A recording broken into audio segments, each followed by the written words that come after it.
Fierce Conversations: Achieving Success at Work and in Life, One Conversation at a Time by Susan Scott. Picture a woman named Alice. She's intelligent, accomplished, and seemingly thriving in what appears to be an ideal marriage. One Sunday morning, she stands before a group of her peers, delivering an enthusiastic speech about her wonderful, progressive relationship. She and her husband Gary have flipped the script on traditional roles. She's the breadwinner, he manages the home, and she tells everyone how perfectly content they are. The room erupts in applause. She feels validated, almost euphoric. But as she's leaving, someone she barely knows approaches her, drapes a casual arm around her shoulders, and whispers 6 words that completely demolish her carefully constructed world. "I love you a bunch, but you are full of it."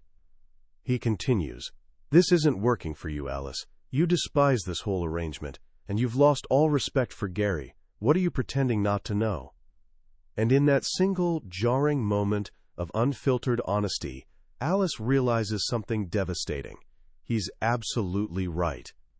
For years, she'd been performing a carefully rehearsed role, deceiving not just everyone around her, but herself most of all. That one 60-second exchange forced her to confront a reality she'd buried so deeply that she'd convinced herself it didn't exist. And it transformed the entire direction of her life. How many of us are walking around like Alice right now, living lives that photograph beautifully but are constructed on conversations that never quite happen, on truths we've become experts at pretending not to see? Our lives, our careers, our relationships, they don't just suddenly succeed or collapse. They evolve gradually, then cascade suddenly, one conversation at a time. That's the transformative premise at the heart of the book we're exploring today, Fierce Conversations by Susan Scott. For over a decade, Susan Scott worked intimately with thousands of leaders and executives, sitting across from them during their most challenging moments. Through those countless hours, she uncovered a fundamental truth that most of us overlook. The conversation is the relationship. When genuine dialogue stops, or when it becomes performance rather than connection, everything else begins its slow decay. By the time we finish today, you'll understand the 7 principles for making every conversation meaningful. This isn't about learning manipulation tactics or clever comebacks. It's about learning authenticity. How to see reality clearly, spark genuine insight, address what really matters, and deepen every relationship that counts. So if you're ready to stop performing, to step out from behind your carefully maintained facade, and to master the art of conversations that actually shape your success and fulfillment, let's dive in. You know that moment in Hemingway's writing when someone asks a character how he went bankrupt, and he answers, "Gradually, then suddenly"? Susan Scott opens with this line because it captures something profound about almost everything important in life. Careers don't implode overnight. Marriages don't shatter in a single fight. Companies don't lose their way because of one questionable decision. The decline happens gradually, almost imperceptibly, then suddenly, one failed conversation at a time. And here's the fascinating flip side. The exact same pattern creates success. Exceptional companies, deeply connected relationships, and genuinely fulfilling lives are also built gradually, then suddenly, one meaningful conversation at a time. But what exactly makes a conversation fierce? The word can sound harsh, even confrontational, but Scott invites us to consider its fuller meaning: robust, intense, powerful, passionate, unbridled. A fierce conversation isn't about aggression or cruelty. It's about reality. It's that moment when you finally decide to drop the performance and make things real. And while we might fear those real conversations, Scott argues it's actually the fake ones, the performative, careful, sanitized exchanges that should terrify us, because those are the ones silently destroying everything we care about.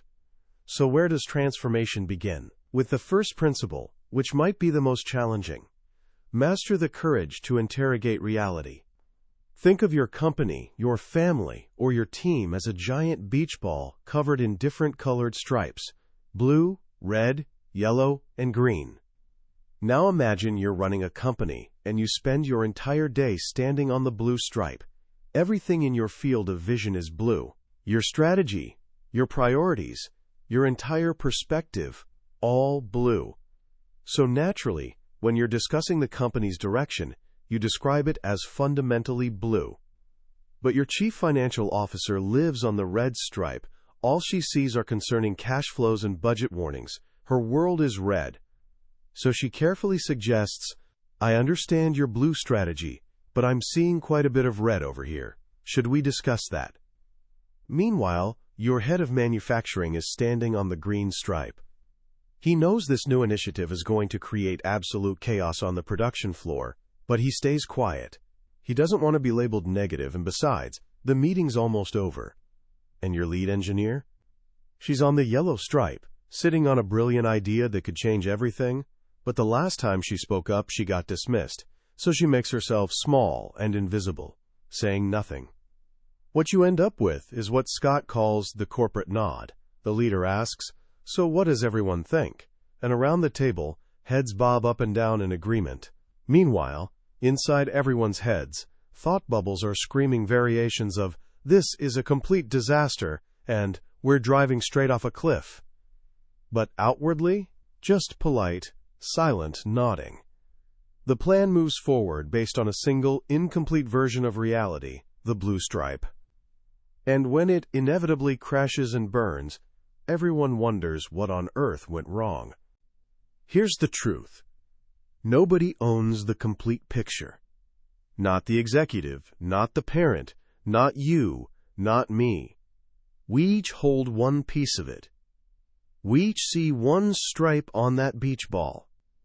A fierce conversation is about having the courage to get all those perspectives, all those competing realities, visible on the table so you can finally see the whole picture. This is where Scott introduces one of her most powerful distinctions, ground truth versus official truth. The official truth is the polished story we tell the world. It's the mission statement on the lobby wall, the smiling family photo on the holiday card, the carefully curated social media presence. It's the glossy, public-facing version of reality. Ground truth is what's actually happening behind the scenes. It's what people are whispering about during coffee breaks, texting about after hours, discussing in hushed tones in parking lots. It's the unspoken reality that everyone knows, but nobody dares to voice. When the gap between official truth and ground truth becomes too wide, companies and relationships start crumbling from the inside out. Scott shares this fantastic story about John Tompkins, who runs a commercial fishing fleet. His company was struggling. The official truth painted them as a unified team working toward shared goals. But the ground truth was a complete mess. Two of his top operations people, Ken and Rick, were locked in bitter rivalry. This toxic competition had infected the entire operation, trickling down to the fishing vessels themselves. Boat crews were actually competing against each other instead of collaborating, with some captains deliberately feeding false information about fish locations just to sabotage rival boats. On top of that, the human resources director was notorious for collecting and spreading gossip, and one of their star captains was drinking heavily and breaking company policies left and right, but everyone looked the other way because his vessel was the most productive. The entire organization was rotting from within, all because nobody was willing to acknowledge and discuss the ground truth. Everyone was participating in that corporate nod, pretending everything was fine. Scott makes a statement here that really stopped me. In any situation, the person who can most accurately describe reality without assigning blame will emerge as the leader. Think about the implications of that. Not the person with the most impressive credentials or the loudest voice. The person who can simply say, here's what's actually happening right now, without pointing fingers or playing defense. It's a rare and difficult skill, but it's the foundation of every meaningful conversation. And she offers us this almost ridiculously simple tool to start practicing. She says, for the next 24 hours, try eliminating one word from your vocabulary, the word but. Replace it with and. It sounds trivial, but watch what happens. When you say, I know you want more time, but the deadline is tomorrow, you've created a winner and loser scenario. You've negated the first part of your sentence. One reality has to win, and one has to lose. But when you say, I know you want more time, and the deadline is tomorrow, something shifts. You're acknowledging that two competing realities can coexist simultaneously. You have a piece of the truth, I have a piece of the truth, and now we need to figure out what to do with both pieces. It transforms the conversation from a battle into a collaboration. Once you've found the courage to look at reality clearly, the next challenge is ensuring that the person showing up to the conversation is actually you. This is the second principle. Come out from behind yourself into the conversation and make it real. This is about authenticity, closing the gap between who you actually are and who you're performing at being. Remember Alice from our opening story? For years, she'd suppressed her genuine feelings to maintain the official truth of a happy, unconventional marriage. She hadn't been real with anyone, including herself. Scott poses what might be the most powerful question in the entire book. What are you pretending not to know? It's the kind of question that stops you cold. She tells this incredible story about a man named Tom Porro, an experienced mountain climber. During a Mount Rainier climb, Tom and his group leader came to a massive crevasse. There was a long, clearly marked safe route around it, indicated by bamboo poles. But there was also a more direct route across a snow bridge.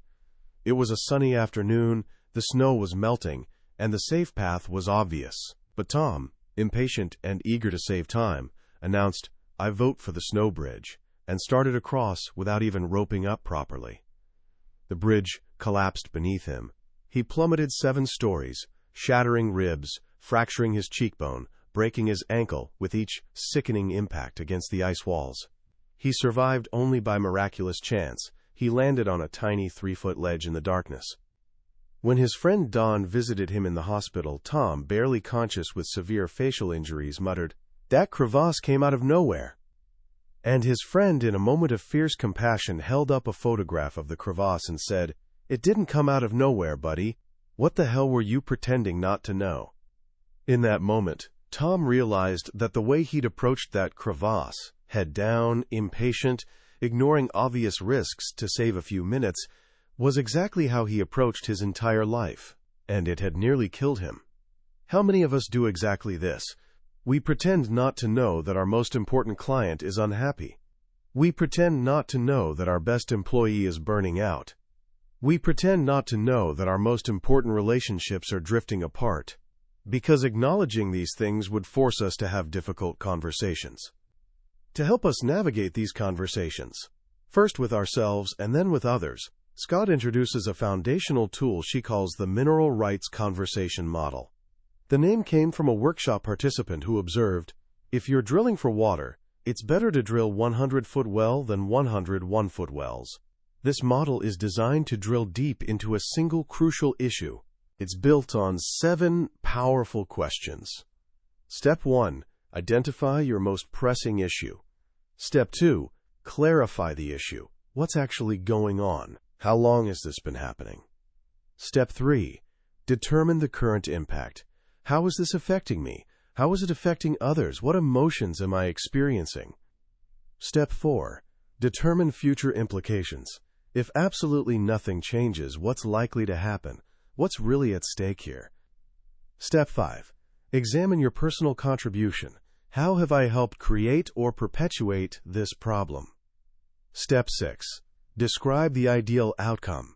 When this is resolved, what difference will that make? Step 7. Commit to action. What's the single most powerful step I can take right now to begin resolving this? This isn't just a checklist to speed through. It's a journey of discovery. Scott walked John Tompkins through this exact model. When he got to the question about how the rivalry between Ken and Rick was impacting him personally, he sat in silence for a long time. Then he said one word: betrayed. In that moment, the issue transformed from a business problem into a deeply human one, and that's when he found the emotional fuel to actually take action. This brings us to the third principle, which is the secret ingredient that makes everything else work. Be here, prepared to be nowhere else. This is about presence, about giving someone the rarest and most valuable gift in our distracted, hyper-connected world, your complete, undivided attention. Scott shares this beautiful memory from when she was 16, working a summer job. Her boss, a man named Fred Timberlake, would occasionally walk over to her desk, unplug her typewriter mid-sentence, and hold out an advertising layout. He'd ask, "What do you think of this, Susan?" At first she was terrified. What did a 16-year-old know about advertising? But the way he asked, the way he stood there with genuine curiosity waiting for her answer, convinced her that he actually wanted her opinion. So she'd share her thoughts, like suggesting they show a beautifully painted room instead of just stacks of paint cans. Mr. Timberlake would listen intently, then say something like, "Remarkable, thank you, I'm sending this back to the drawing board." He did this throughout the summer, and in his presence, she felt herself become a bigger, more capable person. Every single person who worked for Fred Timberlake would have followed him anywhere. Why? Because he genuinely saw them. Scott references a traditional greeting from the tribes of northern Natal in South Africa.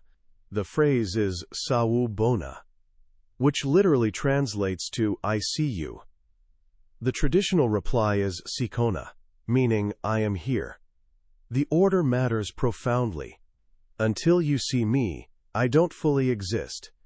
When you truly see another person, you bring them into existence. How many of our conversations are really just us waiting for our turn to talk? We hear the words coming out of someone's mouth, but we're busy formulating our response, glancing at our phone, thinking about our next meeting. We're not actually there. Scott describes participating in something called the Samurai Game. Before it began, participants were sent alone into the woods for an hour, with instructions to return as a samurai. When they came back, the facilitator asked, "How would a samurai sit?" Everyone straightened their spines. Then he asked, "How would a samurai listen?" And in that instant, every person in the room shifted into what she describes as high alert. They became an unanxious presence in an anxious world. That's the quality of attention a fierce conversation requires. It's not just about hearing words. It's about listening for emotion, for intent, for what's not being said. It's about listening with what she calls soft eyes and ears, a concept from martial arts training, where you stop trying to focus intensely on any single thing and instead allow the whole world to come to you. You perceive so much more that way. The mineral rights model is perfect for practicing this kind of presence. But when you use it with another person, Scott adds a game-changing rule that transforms everything. The rule is simple: questions only. From the moment you ask, "What's the most important thing we should be talking about?" until your conversation partner has identified their own next step, you're not allowed to make a single declarative statement. No advice, no "if I were you" suggestions, no stories about how you brilliantly solved a similar problem, just questions. This is incredibly challenging. Our egos desperately want to jump in and demonstrate how insightful we are, how quickly we can solve their problem. But the moment you do that, the conversation becomes about you. You've stolen the work and the ownership away from them. When you discipline yourself to ask only questions, you create space for them to discover their own answers. You become the crucible, that strong, resilient vessel where profound transformation can safely occur, and you let them do the actual work. This leads directly into the fourth principle, which is perhaps the most action-oriented: tackle your toughest challenge today. Scott makes this brilliant observation: burnout doesn't happen because we're solving problems. It happens because we've been trying to solve the same problem over and over again, never actually resolving it. She tells this hilarious story about her brother Sam, whose childhood chore was eliminating the moles destroying their yard. Every Saturday, he'd be out there with military precision, flooding tunnels with water, stuffing smoke bombs into holes, setting elaborate traps. He was extremely busy and completely dedicated to his mission. But he never actually got rid of the moles. Years later, he was in a hardware store and noticed someone buying a bag with a skull and crossbones on it. Curious, he asked what it was for. "The mole problem," the man said. Sam asked how he got the poison down into the burrows. The man looked confused. "Oh, it's not for the moles. You sprinkle it on the grass." It kills the grubs that the moles eat. In a flash, Sam realized he'd wasted his entire childhood attacking moles, the symptom, when he should have been eliminating the grubs, the root cause. Then he had a second, more unsettling realization. He was still doing it.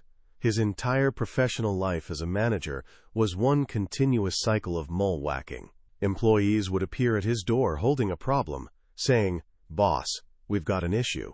And he'd spend his whole day solving surface-level problems for other people, never getting to the strategic, grub-level work that was actually his responsibility.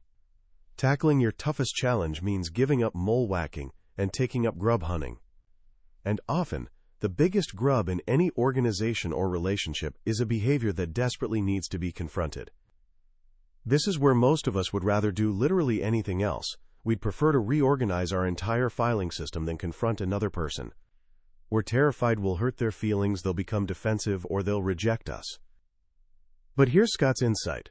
The very outcomes we're afraid of are practically guaranteed if we avoid the conversation.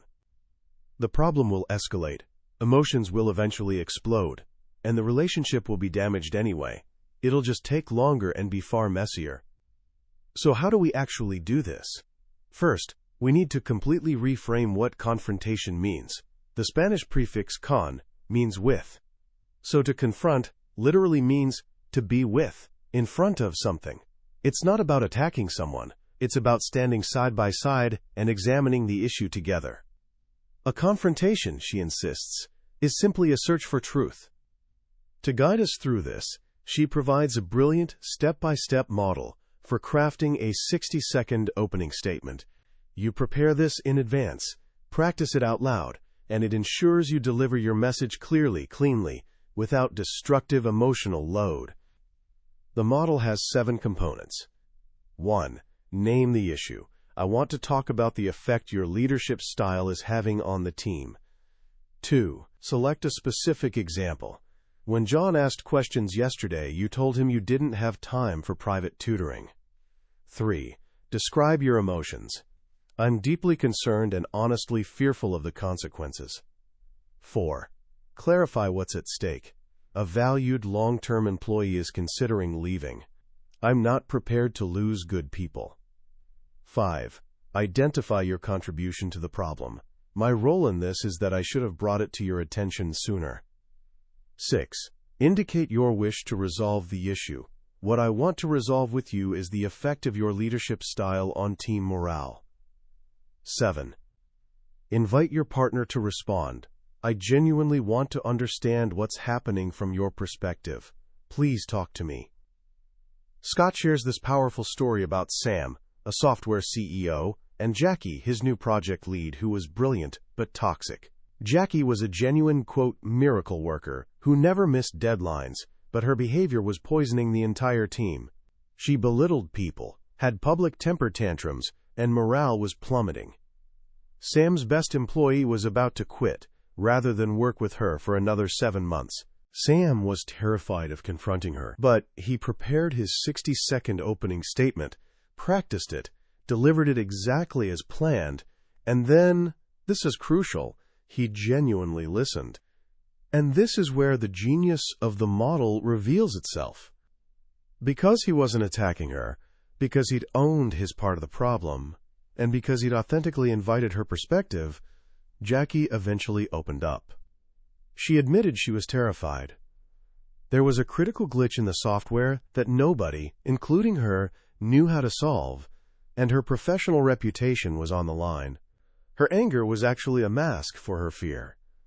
The conversation transformed from a confrontation about her behavior into a collaboration on solving the underlying problem. But Sam did something else brilliant. When Jackie tried to brush off her behavior, saying, "Oh, the team will adapt to me eventually," Sam gently, but firmly held his ground. He said, "That isn't adequate, Jackie." Then he asked a killer question. "Have you ever received feedback like this anywhere else in your life?" Her face flushed and she finally admitted, "Yes, I have." Sam then framed it not as a demand, but as a choice. He said, "You don't have to change, but you'll need to make some significant changes to stay here. This is an opportunity for real growth. He gave her until the next morning to decide. She stayed. She committed to working on herself. 7 months later, the project was a massive success. But here's the real punchline. After her going-away party, she pulled Sam aside with tears streaming down her face and told him, "That conversation, it saved my marriage." This reveals a core insight of the book. When a behavior is creating problems at work, it's almost always creating problems at home, too. The way we show up is the way we show up, everywhere. A skillful, courageous confrontation at work isn't just a gift to the organization. It can be a life-changing gift to the individual. This all connects to the 6th principle. Take responsibility for your emotional wake. Just like a boat moving through water leaves ripples behind it, everything we say, and everything we deliberately don't say, leaves a wake behind us. It's the emotional aftertaste, the lingering feeling that remains long after the conversation ends. For leaders especially, Scott emphasizes, there is no such thing as a trivial comment. Something you said casually and immediately forgot may have either crushed or inspired someone who looks up to you. The key is learning how to deliver your message without the load. The load is all the toxic baggage we attach to our words, the blame, the sarcasm, the exaggeration, the subtle or not-so-subtle name-calling. It's the unique, destructive fingerprint we leave on a message when we're emotionally triggered. The opposite of a loaded message isn't a weak one. It's a clean one. It's speaking with clarity, conviction, and compassion all at once. To do this, Scott suggests we visualize ourselves as a crucible. A crucible is that vessel used in metalworking that holds molten metal under extreme heat. It has to be incredibly strong and resilient to do its job, which is simply to hold a space where transformation can happen. When we're in a heated conversation, our job is to be that crucible, to hold the space for all the emotion, both ours and theirs, without cracking, without retaliating, so that something new and valuable can be formed. This responsibility for our wake isn't just about avoiding negative comments. It's equally about making positive ones. She tells this heartbreaking story about a leader named Andy, whose protege, Roger, suddenly resigned. Andy was devastated. He had enormous plans for Roger's future. When he asked why, he learned that Roger had watched others getting promoted and assumed he was being passed over. He felt completely unappreciated. Andy confessed, with tears in his eyes, "I didn't tell him I loved him. I thought he knew." How many people in our lives, at work and at home, have no idea how much we value them simply because we assume they know? A fierce conversation can be as simple and as powerful as saying, "Thank you, you matter to me, and here's specifically why." This journey through the fierce principles requires us to listen not only to others, but to the quieter voice inside ourselves. This is Principle 5, Obey Your Instincts. We all have an internal radar system that's working perfectly. The problem is usually the operator. We get a gut feeling, a flicker of intuition, a thought that seems to come from nowhere, and we dismiss it. We tell ourselves we're being paranoid or imagining things. Scott introduces a powerful tool called the left-hand column. Imagine a piece of paper divided in half. On the right-hand side is the public conversation, the actual words being spoken out loud. On the left-hand side are all the private thoughts and feelings you're having that you don't voice. For example, on the right side, your boss asks, "What does your team think about this?" On the left side, you're thinking, "They're absolutely terrified of you. There's no way they'll tell you the truth." But in the right-hand column, you simply say, "I'll check with them." Our left-hand columns are overflowing with these hidden truths. A fierce conversation involves learning how to skillfully and respectfully bring some of what's in your left-hand column into the right-hand column. This isn't permission to be reckless. It's not about blurting out, "You're a tyrant." It's about finding a way to say the things that desperately need to be said. You might try, "While you were speaking, I had a thought I'd like to check out with you." Or, "I'm sensing an undercurrent of fear in the room. Does that resonate with you at all, or am I completely off base?" You offer your instinct not as an absolute fact, but as a hypothesis to be explored together. Scott shares a deeply personal story about a client named Philip, who always looked exhausted and hungover during their Monday morning sessions. Her left-hand column was screaming, "This guy might have a serious drinking problem." For months, she ignored it. Who was she to say something so personal, so potentially offensive? But her avoidance gnawed at her conscience. Finally, she took the risk. She gently shared her observation and her concern. Philip was furious. He denied everything, and the rest of the meeting was incredibly tense. Scott was convinced she'd destroyed the relationship. But 6 months later, when she opened their session with her standard question, "What's the most important thing we should talk about today?" Philip looked directly at her and said, "My drinking problem." Her courage to obey her instinct and speak the unspeakable truth had planted a seed. It took 6 months to grow, but it ultimately opened the door to the conversation he most desperately needed to have. A careful conversation, Scott concludes, is a failed conversation. This brings us to the final, and perhaps most beautifully counterintuitive principle: let silence do the heavy lifting. In our culture, especially in American business environments, silence makes us deeply uncomfortable. We feel this compulsive need to fill every empty space with words. If there's a pause, we jump in with a comment, an idea, anything to break the tension. But memorable conversations, like memorable music, need space. It's in the rests between the notes that music becomes meaningful. It's in the space between our thoughts that genuine insight can emerge. Scott tells this story about her client Bob, who talked so incessantly that she literally couldn't get a word in edgewise. One day she stood up, walked to his office door, and said calmly, "Don't stop talking. I'm just going to take a little walk." "You really don't need me here." He was shocked. "This is what I pay you for," he protested. She replied, "You pay me to have an interaction with you, and that's not what's happening. We don't have one-on-one conversations. We have ones." That dramatic intervention finally broke through. They had their first genuine conversation that day, and they consciously practiced allowing silence, creating moments to think and feel. Silence isn't non-participation. It's a different, deeper kind of participation. When you ask a powerful question, and then wait, without trying to help, without offering suggestions, without rescuing the other person from discomfort, you're creating space for truth to emerge. The universe, Scott says, will not respond if we grow impatient. Sometimes the most powerful thing we can do in a conversation is simply get out of the way.